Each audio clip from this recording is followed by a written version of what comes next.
à tous. Bonjour, aujourd'hui on vous parle des sages-femmes. Et on y consacre un épisode parce que ce sont des acteurs majeurs de la grossesse et pourtant elles sont assez méconnues. Voire peu connues. Mais d'abord Marc, abreuve-nous de ton savoir. Que signifie le terme sage-femme? Alors, on dit sage-femme, mais on dit sage-femme pas forcément parce qu'elle est sage. Sage vient de savoir, qui vient lui-même de sapiens. Souvenez-vous de Sapiens dans Homo erectus, l'homme qui... Alors, la sage-femme, elle sait. Et c'est pas forcément une femme. On dit femme parce qu'elle sait sur les femmes, et plus précisément sur les femmes enceintes. Pour les hommes, si le côté il, elle et ou la sage-femme te gêne, tu peux dire maïoticien. Par la suite, pour simplifier, on dira elle. J'en profite pour faire un instant le saviez-vous. Le saviez-vous en chiffres? En France, on compte environ 2100 gynécologues médicaux et environ 5000 gynécologues obstétriciens, soit 3 fois moins que de sages-femmes. En effet, elles sont 17 000. La sage-femme est la grande spécialiste de la maternité dans son ensemble. Elle intervient dans toutes les étapes, avant, pendant et après l'accouchement, et peut même les mener à bien seule si votre grossesse, votre accouchement et votre postpartum sont dits normaux, c'est-à-dire sans complications médicales.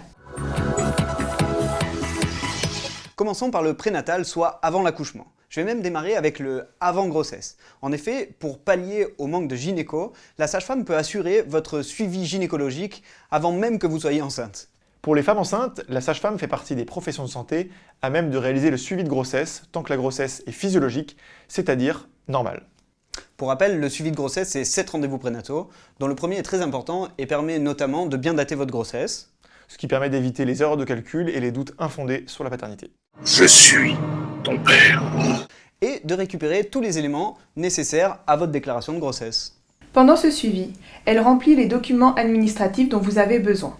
Elle réalise les examens médicaux et les prescriptions tant que votre grossesse ne présente pas de particularité.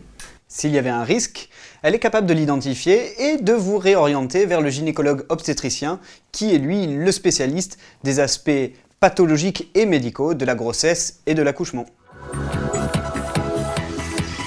À la maternité, c'est elle qui vous reçoit.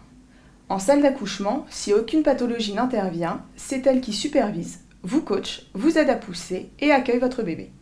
Mais oui, vous la reconnaissez forcément, c'est celle qui dit « Attention madame, à 3, on va pousser. Allez madame, 1, 2, 3, poussez, poussez, poussez. » Un peu raccourci quand même, non? Oui, c'est un peu raccourci. Notre rôle dépend du lieu que vous avez choisi pour accoucher. En hôpital privé, la sage-femme est là tout au long du travail. Le gynécologue arrive pour l'accouchement et la naissance de votre bébé. Pour le moment où il découvre le grand air, la vie, la liberté. Si vous voulez, la sage-femme c'est un peu le numéro 10 d'une équipe de foot. Elle organise le travail et le gynécologue obstétricien, le numéro 9, il conclut le boulot.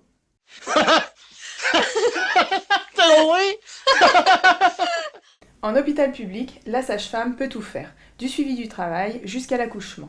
L'obstétricien intervient si et seulement s'il y a une complication. Alors complication, c'est un mot qui fait peur, mais à chaque complication, sa solution. Oui, ça peut aller des spatules au forceps, voire à des interventions un peu plus lourdes comme la césarienne. Là encore, c'est la sage-femme qui supervise et qui décide de quand et pourquoi elle fait intervenir l'obstétricien. Petit conseil pratique qui en découle, une bonne relation avec la sage-femme est un plus. Tu l'as compris, elle est incontournable, donc considère-la comme telle. Enfin, après l'accouchement, si tout s'est bien passé, c'est encore une fois la sage-femme qui intervient. Tout d'abord, les rendez-vous de suivi postnataux. 2 rendez-vous 8 jours après l'accouchement qui permettent de savoir si maman et bébé vont bien, tant sur les aspects psychologiques que physiques. Cela permet de s'assurer que la relation maman-bébé débute bien et prodiguer quelques conseils. Ça rend l'accompagnement plus humain. Allez, je vous donne le bon plan du jour. Sachez que la sage-femme est l'une des seules professions à pouvoir réaliser ce suivi à domicile et que dans certains cas, c'est remboursé à 100% par la Sécu. Enfin, la consultation postnatale qui est un rendez-vous obligatoire. En 2 mots, ce rendez-vous arrive 8 semaines après l'accouchement et consiste à s'assurer que psychologiquement vous allez bien en vous posant des questions sur vous, sur le bébé et sur votre couple. Et physiquement, on s'assure que tout est rentré dans l'ordre en réalisant un examen gynécologique et on aborde aussi la rééducation du périnée. Ton utérus a repris sa place. Et dans la plupart des cas, ton périnée est de nouveau tonique. Bonne nouvelle. On en arrive au point numéro 3, la rééducation périnéale. Comme les kinésithérapeutes, nous aussi, sages-femmes, nous pouvons la réaliser. Second conseil pratique de cet épisode, à la différence des kinés, les sages-femmes ont bien souvent dans leur cabinet un transat et quelques jouets pour occuper bébé pendant que maman fait sa gym. Alors, Alors quoi?